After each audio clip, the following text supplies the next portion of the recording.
감사합니다.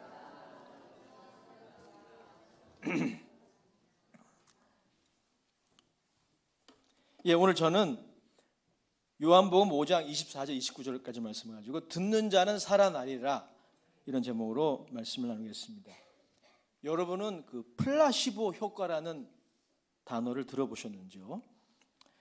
예컨대 이런 것입니다. 위장병이 있는 어떤 사람에게 밀가루 반죽으로 약 비슷하게 만들어서 이것이 위병에 좋다고 속여서 투여를 했습니다. 또 위장병이 있는 어떤 사람에게 똑같은 약을 가짜 약이라고 알리고 투여를 했습니다. 결과가 어땠을까요? 결과가 달랐다는 거예요.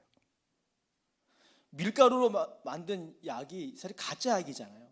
근데 그 약이 위병에 좋다는 것을 믿고 먹었던 사람들에게 의외로 치료의 효과가 나타나더라는 거예요.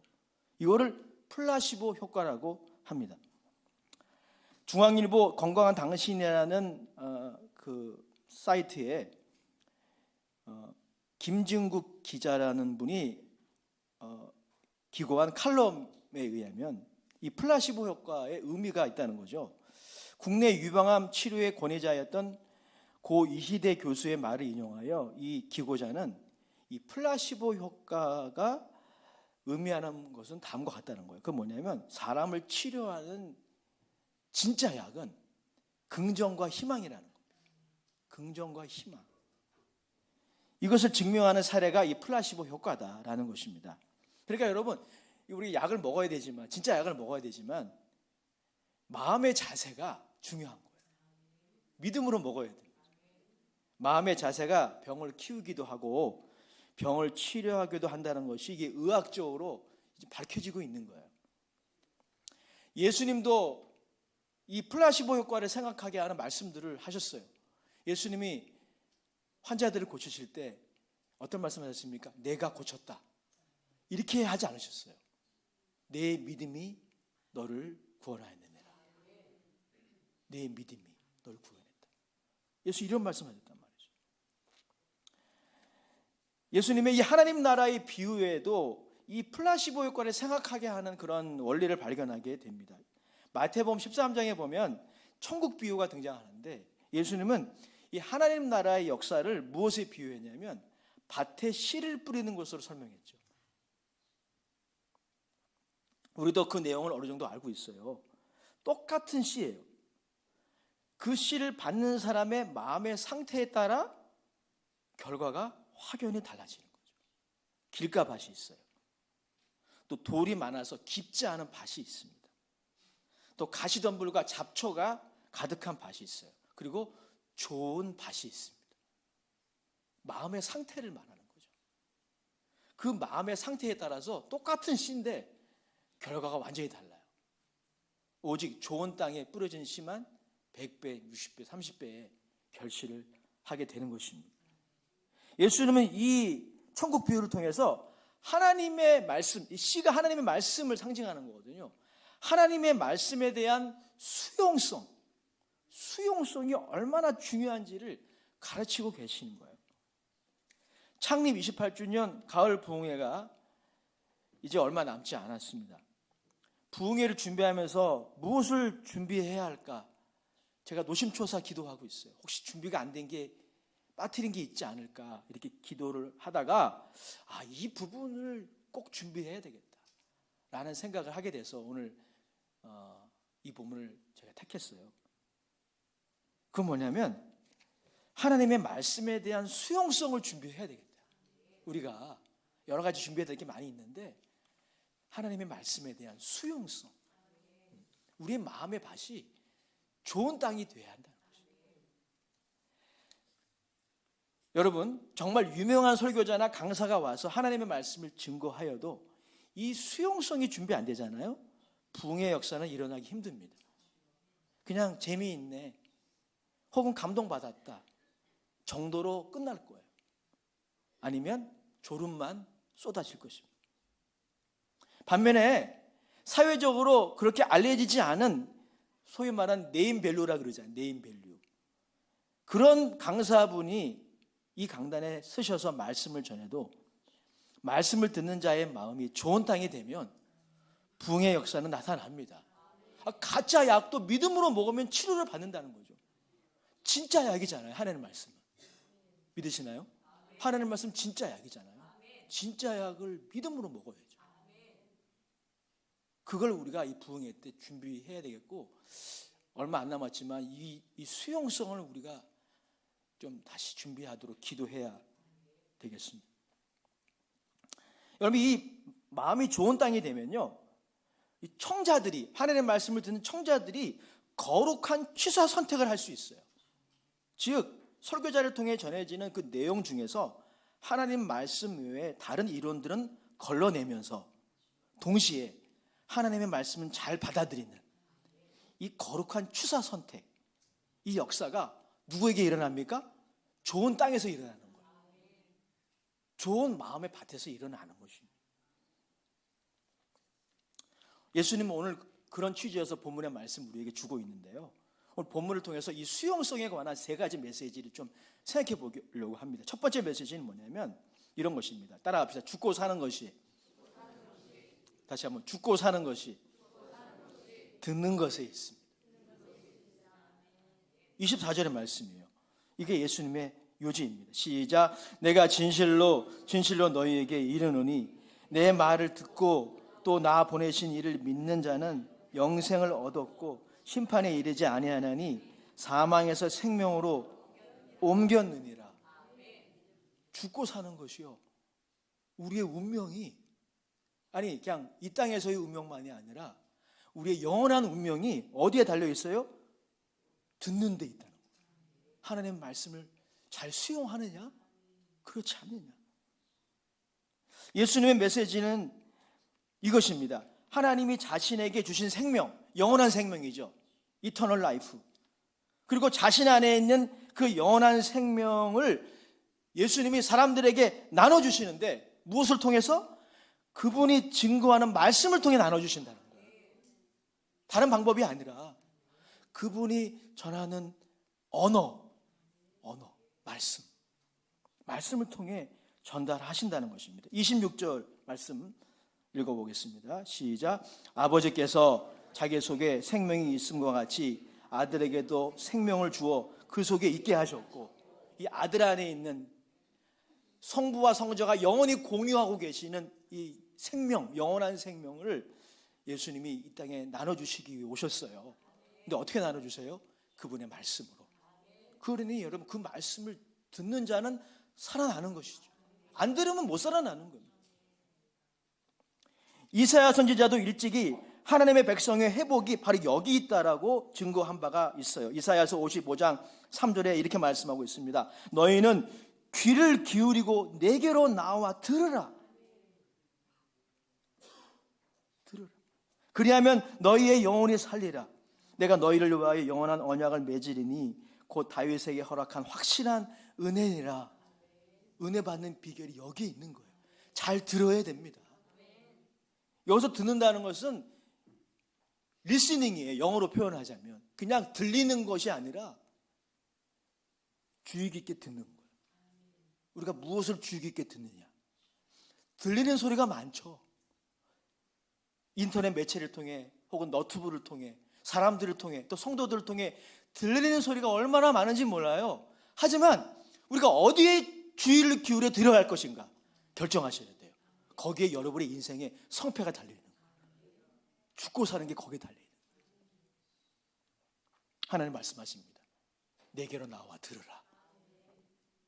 사도 바울도 분명하게 믿음이라고 하는 것을 정의하면서 믿음이라고 하는 것은 돌을 닦아서 얻어지는 것이 아니라고 말하고 있어요. 그렇지 않습니다. 여러분, 예수님을 믿는다고 할 때 그 믿음은 돌을 닦는다고 생기는 게 아니고 수련을 통해 생기는 게 아니에요. 무엇을 통해 생깁니까? 들음을 통해 생기는 거예요. 로마서 10장 17절 무엇을 들어야 합니까? 믿음은 들음에서 나오며 들음은 그리스도의 말씀으로 말미암았느니라. 다 같이 읽어보겠습니다. 시작. 그러므로 믿음은 들음에서 나며 들음은 그리스도의 말씀으로 말미암았느니라. 아멘. 예수님은 어떤 분이죠? 이 생명의 말씀을 전달하기 위해 이 땅에 오신 하나님의 말씀, 자체이십니다. 요한 1장 1절에서 2절이 이것을 우리에게 증거하고 있어요. 태초부터 있는 생명의 말씀에 관하여 예수님을 어떻게 지금 정의하고 있나요? 생명의 말씀. 예수님의 정의예요. 그분은 생명의 말씀이에요. 태초부터 있는 생명의 말씀에 관하여는 우리가 들은 바요, 눈으로 본 바요, 자세히 보고 우리의 손으로 만진 바라. 이 생명이 나타내신 바 된지라. 그분이 이 땅에 오심으로 말이죠. 이 영원한 생명을 우리가 보았고 증언하여 너희에게 전하노니 이는 아버지와 함께 계시다가 우리에게 나타내신 바 된 이시니라. 그래서 본문은 두 번째 메시지를 우리에게 또한 전달하고 있습니다. 본문은 또 한 가지의 놀라운 진리를 전달한다는 것이죠. 그것이 무엇입니까? 그리스도의 말씀은 죽은 이론이나 사상 체계가 아니라는 거예요. 생명이라는 겁니다. 생명. 그래서 그것을 듣는 자는 죽은 자라 할지라도 살아난다는 거예요. 죽은 자가 어떻게 살아나요? 그런데 들으면 살아나는. 25절 말씀 같이 읽어보겠습니다. 25절 시작. 진실로 너희에게 이르노니 죽은 자들이 하나님의 아들의 음성을 들을 때가 오나니 곧 이때라. 듣는 자는 살아나리라. 선포합시다. 듣는 자는 살아나리라. 예수님의 말씀에 의하면 그의 재림시에 있을 부활의 날에 한 사건이 있다는 겁니다. 어떤 사건입니까? 하나님의 아들의 음성을 모든 죽은 자들이 듣게 돼요. 그리고 죽은 자들이 부활할 것입니다. 생명이 주입되는 거죠. 그런데 여러분, 그 예수의 말씀에 의하면 이렇게 그리스도의 말씀을 들음으로 말미암아 생명이 주입되는 이 사건이 역사의 종말에 궁극적으로 이루어지겠지만 그 일이 이미 시작되었다는 거예요. 오늘 보십시오. 진실로 진실로 너희에게 이르노니 죽은 자들이 하나님의 아들의 음성을 들을 때가 오나니. 미래적인 말씀이죠. 아직 그날은 오지 않았어요. 부활의 날은. 근데 예수는 뭐라 말씀하십니까? 곧 이때라. 죽은 자들이 그리스도의 말씀을 듣고 생명을 다시 회복하는 역사가 지금도 진행 중이라는 것입니다.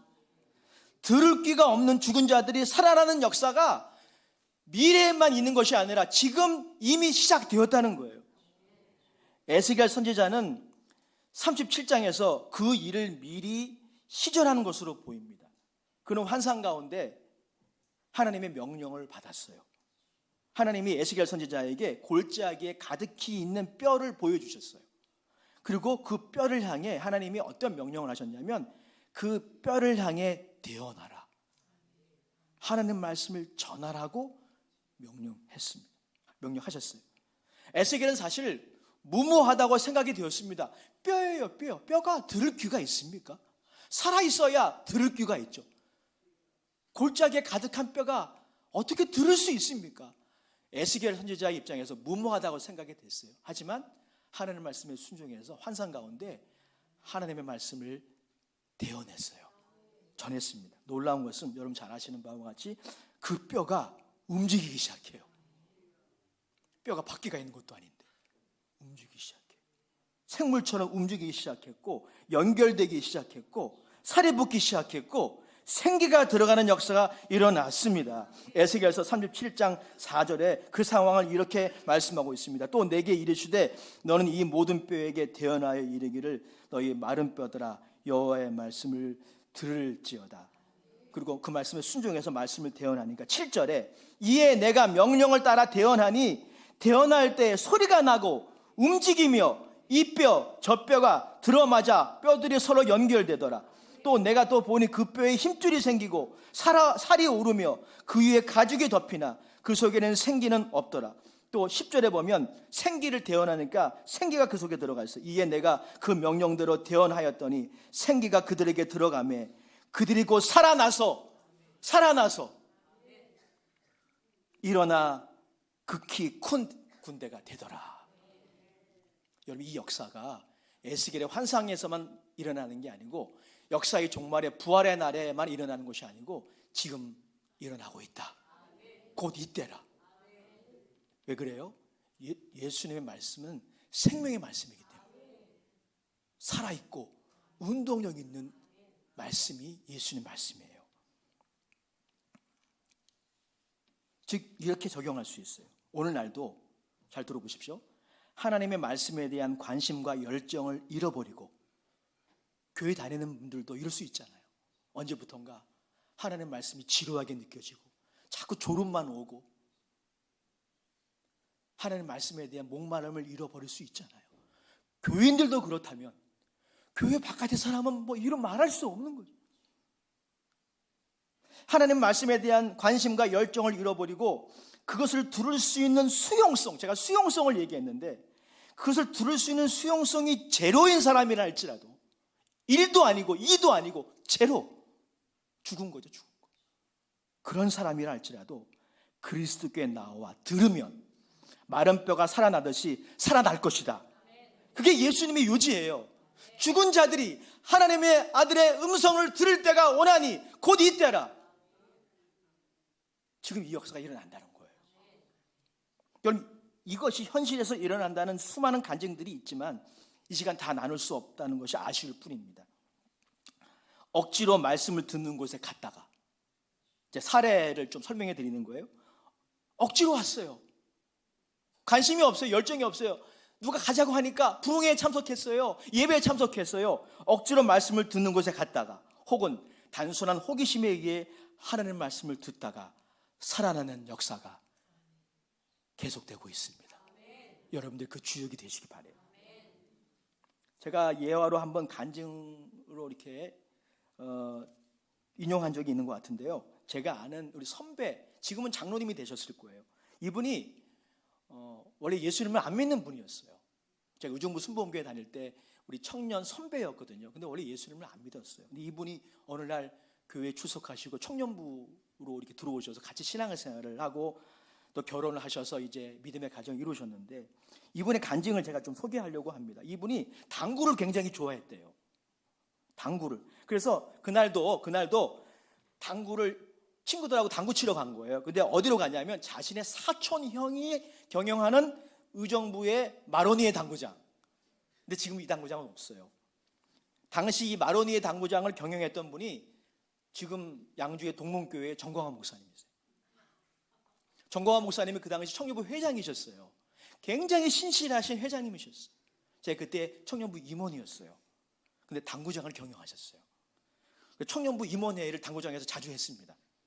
당구 그 볼을 닦으면서 도와드린 적이 기억이 납니다. 그런데 이 사촌 형이 하는 당구장에 당구 치러 왔어요. 그 담배를 피면서 친구들하고 막 수다를 떨면서 당구를 치는데 우리 정광환 목사님이 그 당시에는 회장님이셨는데 그래도 그 당구 치러 온 사람들에게 복음을 전하고 싶은 거예요. 그래서 어떻게 했냐면 그 당구장 안에 스피커가 있는데 카세트 테이프 연결되어 있어요. 카세트 테이프에 조용기 목사님, 돌아가신 조용기 목사님의 요한계시록을 틀어줬어요. 듣든지 안 듣든지 한번 들어보라고 틀어준 거예요. 근데 당구를 치다가 그 말씀이 들어온 거예요. 이번에 간증에 의하면 그때 너무 무서웠대요. 이런 세계가 있다니. 너무 무서워서 목사님 한 분을 찾아가서 상담을 하고 싶었대요. 그래서 교회에 오게 됐고 예수 믿게 됐어요. 여러분, 이 외에도 어마어마한 간증들이 있습니다. 여러분들이 그 주인공 아닙니까?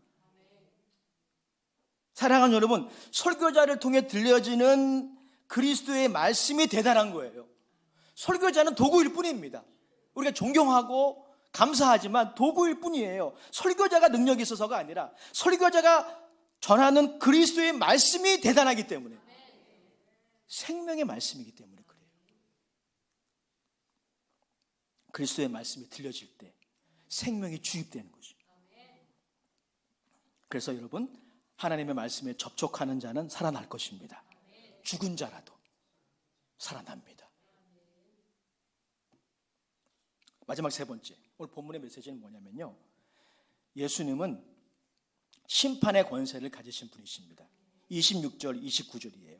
우리 같이 읽어보겠습니다. 시작.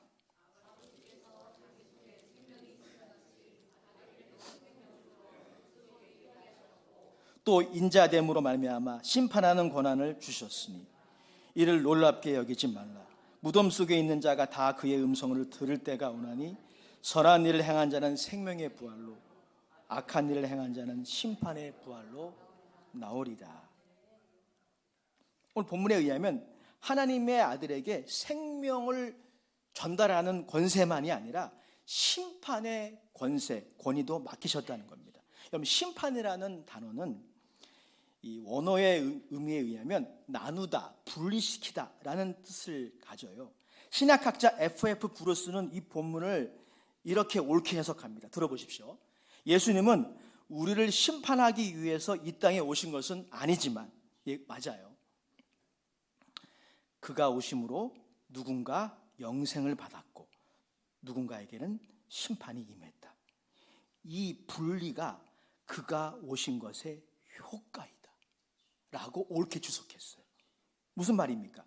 예수님은 우리를 심판하기 위하여 이 땅에 오시지 않았다고 분명히 말씀하고 계셔요. 요한복음 3장 17절에 이렇게 말씀하고 있습니다. 하나님이 그 아들을 세상에 보내신 것은 세상을 심판하려 하심이 아니요 그로 말미암아 세상이 구원을 받게 하려 하십니다. 예수님은 우리를 심판하기 위해, 정죄하기 위해 오신 것이 아니에요. 구원하기 위해 오셨습니다. 그런데 그분이 오심으로 나타나는 결과에 주목해 보십시오. 그가 오셔서 복음을 증거하실 때 어떤 이는 천부여 의지없어서 손들고 옵니다라는 찬양처럼 예수님께 나와 어린아이처럼 생명의 말씀을 수용했습니다. 그런 사람들은 세리이든지 매춘부이든지 바리새인이든지 율법 선생이든지 다 생명을 소유했어요.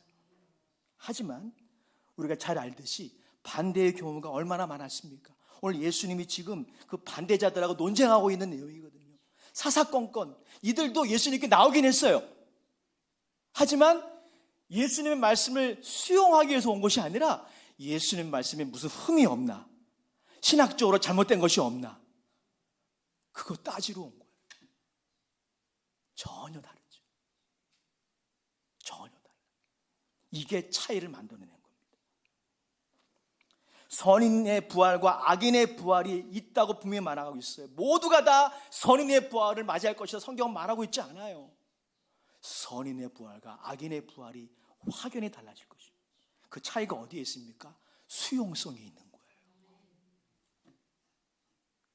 누군가를 통해 전달되는 그리스도의 말씀에 여러분들이 어떻게 반응하느냐, 거기에서 이 차이가 발생하는 거예요. 그리스도께 나와 그의 말씀을 마음의 문을 열고 받아들였느냐 그렇지 않느냐의 차이가 발생하는 거예요. 사실 그의 말씀, 오늘날을 보자고요.